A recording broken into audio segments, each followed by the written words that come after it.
impossible that the coach told everybody else in class that, hey, one of you came to me today and he wanted to become a sports star, and I told him 4 things are essential in your steps to the top in sports leadership.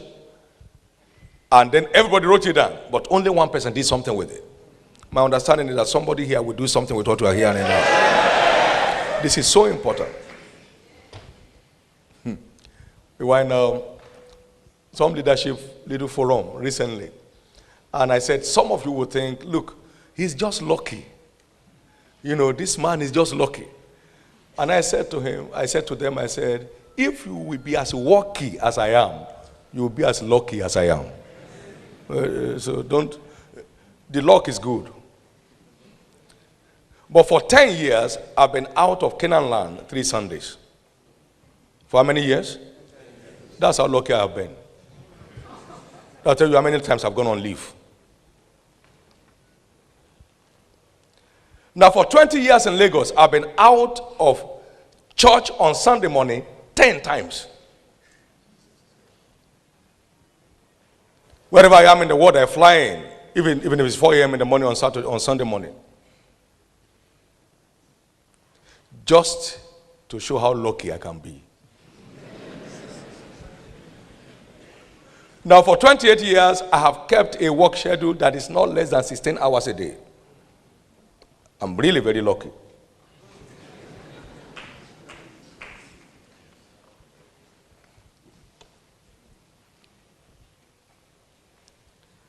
Today, we have over 6,000 people in our employment that earn their monthly wages from the system. I'm really very lucky.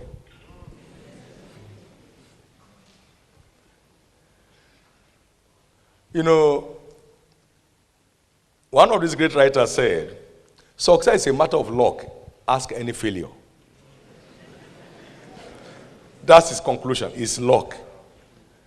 But ask any first-class student in school, and he will let you know his first-class investment in his studies that resulted into his first-class rating in class.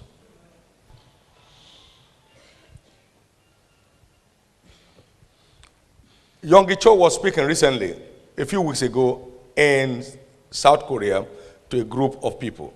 And he was telling them what he did with his life the last 50 years.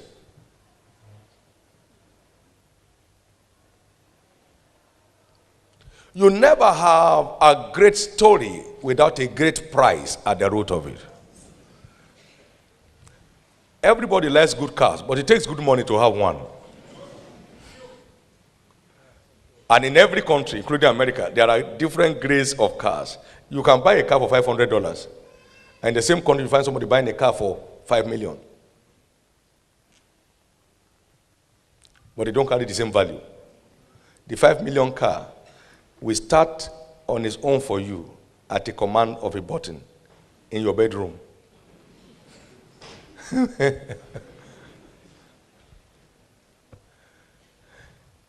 If wishes were horses, they say, beggars will ride.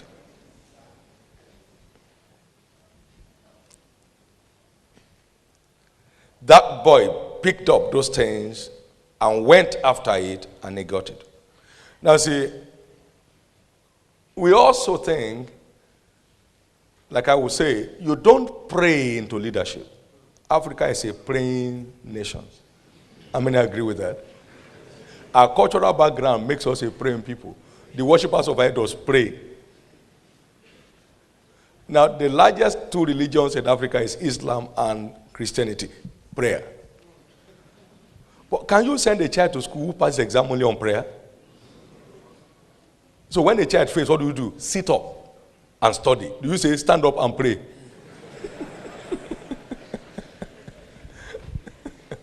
You can't become a leader in your class by prayers. There is more to it. Prayer will help you to understand the work you have to do, but it won't be equal to the work. Does it make sense? I know most of us were strong people in the faith in school, but do we read or not? Don't you read? So there is no way to pray yourself into leadership. You know, One woman came to Jesus in Matthew 20 and was asking, I pray that one of my sons will stand by your right and the other one by your left, or the other children can sit anywhere else. And he said, you don't know what you are asking. They don't pray for it. They work at it.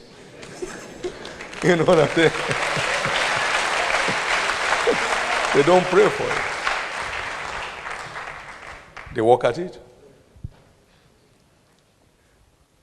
I told my son here when he called me this morning, he said, oh, I've not heard your voice today. I said, yes, but I've been working. He said, I know. Because they know I must work. No matter how late it is, 3:30 in the morning I was up to start setting the day up and getting myself together. And that's it. It's not just about wishing it to happen. It's about working at it. Now, Jesus also told a story. He said, I've come to set fire on the earth to give the world a new face. He said, and how am I straightened or stretched until it be accomplished? Luke 12, 49 and 50. So there's a stretching that makes a star. You stretch to make it. We used to have one great Nigerian in NBA, the National Basketball Association. Yes. And this young man had a challenge in one of the seasons that was becoming very obvious. And he couldn't get the basket at a particular range, so the opponent knew. So they keep him always off. And so he was losing ground and was going to fall out of the stuff.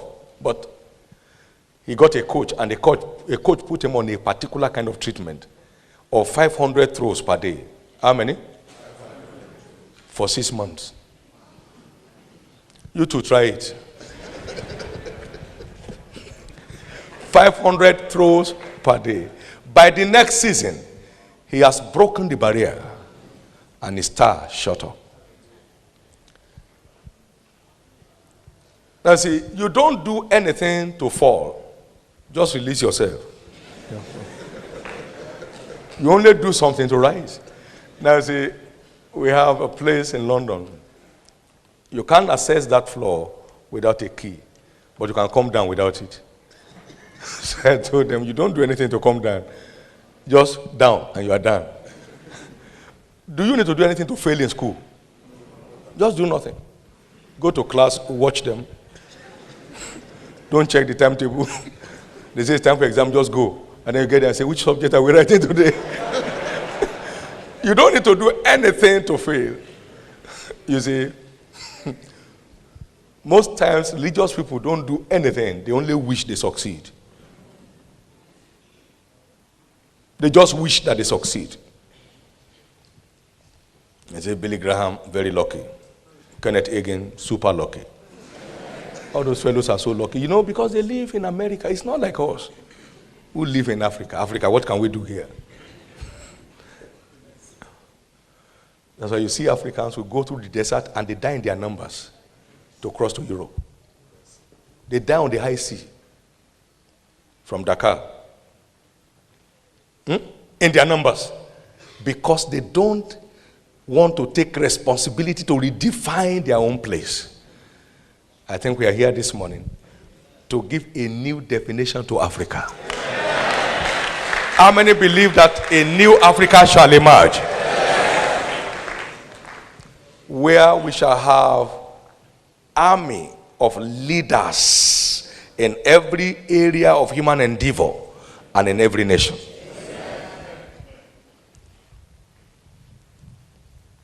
You don't pray into leadership, you pay into it. He said, which of you intending to build a tower does not first sit down and count the cost? So there's always a towerly cost for every tower. You can't build a tower by wishing. It's by paying the towerly cost that goes along with it. This is very important.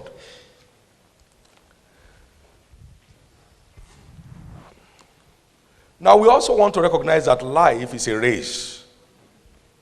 And as a race, you need 2 legs to participate. Life is a race, and every participant requires 2 legs to be involved. There is no way one-legged man can compete in a 100 meters race? No. We all need 2 legs to partake in a race. He said, don't you know life is a race and all that I need to run all and one receives the prize. So it is not just running, it's running to get the prize that makes the leader. There are 8 people on the track and then they take 1, 2, 3 and then they say, oh, the others should go to wherever they came from. We are interested in only 1, 2, 3. All others, thank you very much for coming. See you another time. So it is not, there's only 1 gold medal. It goes to number 1. There is silver medal, it goes to number 2. There is bronze medal, it goes to number 3. So it's not that, okay, I participated. No. Did you win the prize? So it is the prize winner in every field that emerges the leader there. So life is a race. Paul was speaking, he said, don't you know that in a race, run all and one receives the prize, so run that you may obtain. Hebrews also said that we should run the race, I said before us, with patience. Hebrews 12, 1 and 2. Now, so there's a race that we are involved in. And every time you have a vision is a race. You remember Habakkuk said that he may run.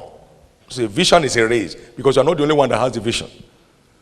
So how well you perform in the race is what determines who emerges the leader. Does that make sense? Now, what are the 2 legs? And I'll quickly share them. The 2 legs are essentially capacity and character. What is it? Can I have us say it one more time? Capacity and character. Capacity and character. Capacity and character. Capacity and character. Let me glean it out from 3. You see, there's a man by name Napoleon Bonaparte. How many heard his name before? Napoleon Bonaparte. He said something. He said, the Bible is not just a book. He said, it's a living force that creates its path when applied. Now, what that means is this. There are certain principles that you glean from scriptures that helps to create your desired future. Now, Moses was saying, Jethro was saying to Moses, if you want to accomplish this mission, then position people to share responsibility with you. But these are the requirements for those leaders. 1, he said, look you for among the people able men. Say with me, able. Now the word able connotes capacity. He says, such as fear God, men of truth, hating covetousness. All those 3 equals what? Character. Able, capacity. Such as fear God, men of truth. That means integrity. Hating covetousness. Who will not defraud. That means character. Capacity and character. Now, hear what said about David. In Psalm 78 and verse 22, he guided Israel by the skillfulness of his hands and by the integrity of his heart. 78, 72. Skillfulness, capacity. Integrity, character. Now, go down to Acts 6, 1 to 3. Seek ye among the people men of honest report. What is honest report? What is honest report?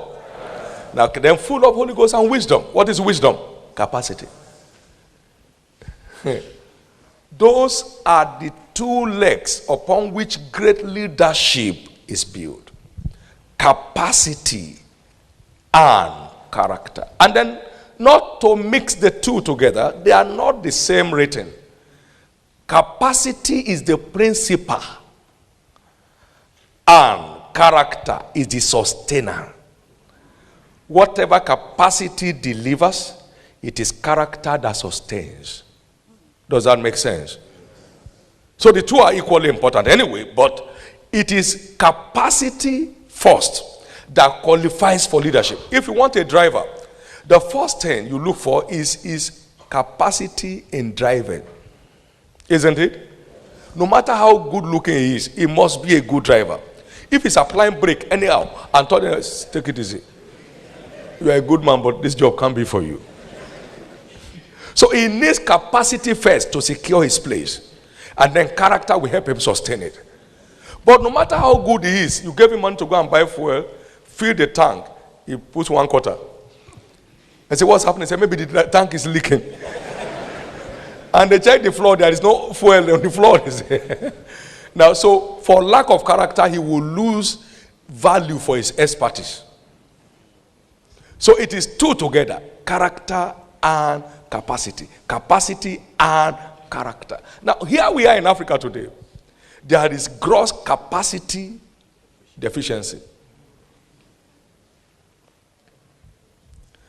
Now, don't make a mistake. There are people in ministry today who have never read any book on ministry.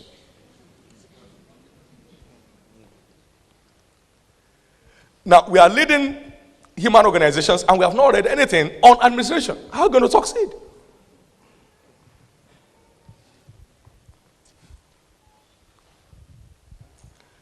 Capacity. Now, if you are traveling anywhere in the world on a long flight, may one Nigerian and one Ghanaian not sit together. They will talk from here to wherever they are going, from here to China, non-stop. They will talk and talk. Even when they sleep, the mouth will still be open. And when they wake up, they say, where did I stop?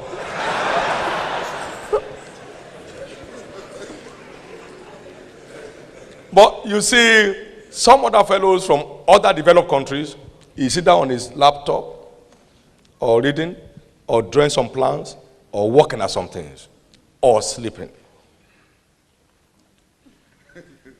I have been in it many times, so I know what it is. Two Africans, dangerous to sit with on a long flight. They will talk about everything about everyone. What of your children? Where are they? What did he study? Where did he study it? So what does he want to do next? Okay, my own children. Okay, one of them has just left school. The other one is going out. Now, there is no record of all those narratives. So as soon as they come down from the plane, nobody remembers anything. They have gone, and they may never meet again. But they have wasted all the time. He's going for business, there's no attention on the business. He's going for a conference, maybe to even speak there, but there's no attention. But he's very busy just talking. There is gross capacity deficiency. I mean, I must tell you this. I've seen quite a few people, I've met quite a few people, and I feel for Africa. How do you feel when you hear a man like Barack Obama speak? Don't you feel good? Are you saying there are no such fellows in Africa? There could be greater because he's an African himself.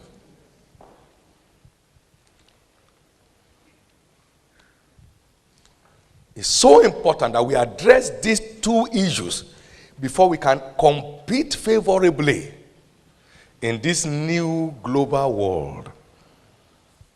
We need attention on capacity development. And it's an individualistic responsibility. Everybody has to take on that responsibility to excel above his peers in the race. Capacity. Now, in a situation where we now have both capacity and character crisis, you can see we are fully amputated. We are not even allowed to align up on the track because the two things needed are off. Capacity and character deficiency puts you off the race. Completely off. Agree, religion has helped to enhance character to a great extent. But it is not a substitute for capacity development. So these are the two great legs required to compete favorably in a global leadership race. In a global leadership race. Capacity and character. Capacity and character. Capacity and character.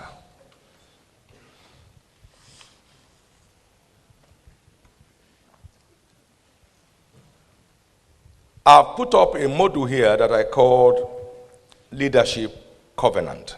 And we're going to examine 5 of them this morning. Leadership Covenant. You know, a covenant is a deal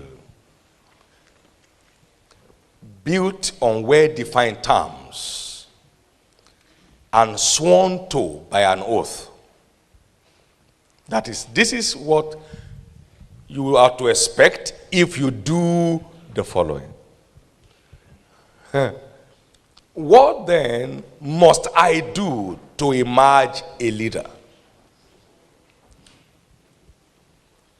Just like Paul was asking, the jailer was asking Paul, what must I do to be saved? What must I do to emerge a leader? Everybody has a leadership potential in him. That's why we are all in a race. Everybody. But what must I do for the leadership potentials in me to have expressions? What must I do for the leadership potentials in me to have expression? I have found 5 major steps that guarantees your access to the topmost top. We have some steps up this platform. And I'd like you to know, no matter how hard you pray, if I don't mind these steps, I'll never access that platform.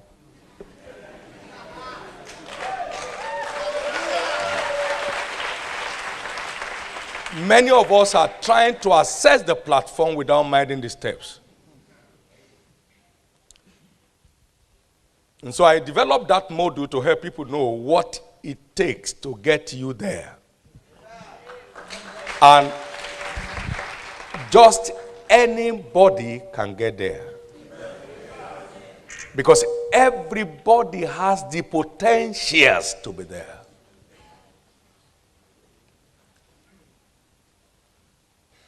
And just anybody can get there.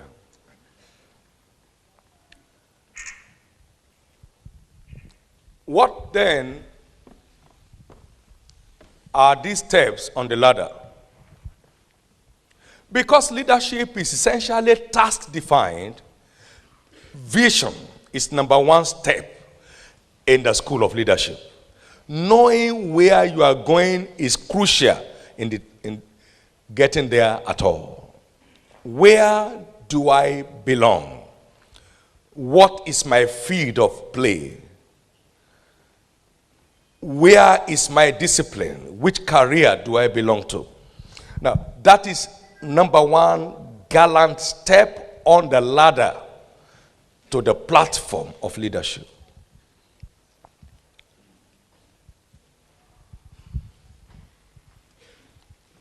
I took this module essentially from Ecclesiastes 10, from one of the greatest leaders in Bible history, Solomon. And verse 5 to 18.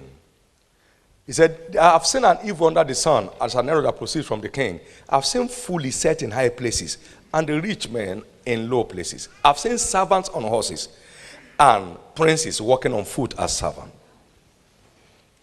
And he went on this, he began to analyze what has happened that has reversed the situation. He that cleaveth wood, he shall diggeth a pit, shall fall into it. He that cleaveth wood shall be endangered thereby. He that breaketh an edge, a serpent shall bite him. That means a covenant was broken. that has put the servants on horses and princes on foot as servants. Even though we have potentials also differ from one level to another. You remember the parable of the talent? He gave some 5, he gave some 3, some 2, and gives another one 1. And he gave to them according to their several abilities. So he has seen somebody with 1 capacity or 1 degree potential riding on horses, and somebody with 5 going on foot, because the covenant of accessing the top has been broken. Then he began to analyze what particular covenants were broken. Then in verse 10 he said, if the iron is blunt and you don't sharpen the edge, then you will need to put in more strength. But wisdom is profitable to direct. So the first broken covenant is direction. Lack or loss of direction. Not knowing where you are going. Lack of vision and purpose for life. So until purpose is defined, leadership cannot have expression. Everybody belongs to some specific places. Some will be in politics, that's where they belong. Others will be in industry, that's where it belongs. Some others will be in ministry, that's where they belong. Some others will be in business, that's where they belong. So everybody, some will be in academics, that's where they belong. Everybody belongs somewhere. And until where you belong is discovered, you are not on your way to the top. Most Africans are satisfied with survival. Very few look forward to impact. That's where we're a continent that is made up of largely mediocres. Well, if you have food to eat and you send children to school, what else are you looking for? What is life? Sit down.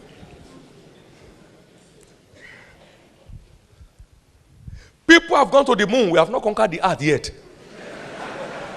Now they have left the moon and gone to the Mars. We are still struggling with the earth. People have gone into space. We have not survived the air. You know, we have 3% aviation air utilization in Africa. And we have 40% of aviation casualties in Africa. What a paradox. Utilization 3%, accident 40%. That is the global record. People have gone into space. We are struggling with the earth. Africa cannot feed itself now, except by importation of food from people who took seedlings from us most of the times. So it's so important for us to know that we need to know where we belong so we can recreate our continent in no time. Everybody here belongs somewhere.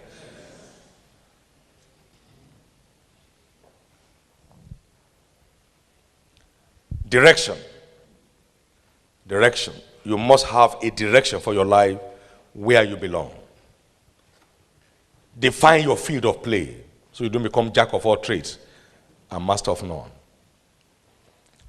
There are 3 ways to knowing where you belong, and I think I quickly need to do that. 1, you either you receive a vision from God. They call it heavenly vision.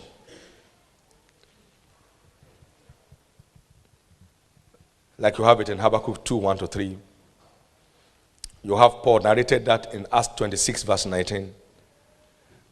Or you discover a gifting in you. There is a gifting in you. Every mortal man on this earth has a divine endowment in his nature. There's an area which turns you on naturally. Does that make sense? No matter where you belong. There's something in you that turns you on naturally. It's a divine deposit at creation. Everybody carries a definite talent. So you either have a divine direction by whatever way you get your own, or you discover a gifting inside you, a talent inside you. Remember, he gave them talents and he said, occupy it till I come. So the talents can productively, impactfully engage you till the end of your life. And then number 3, of course, there could be a passion. To discover a burning passion within you.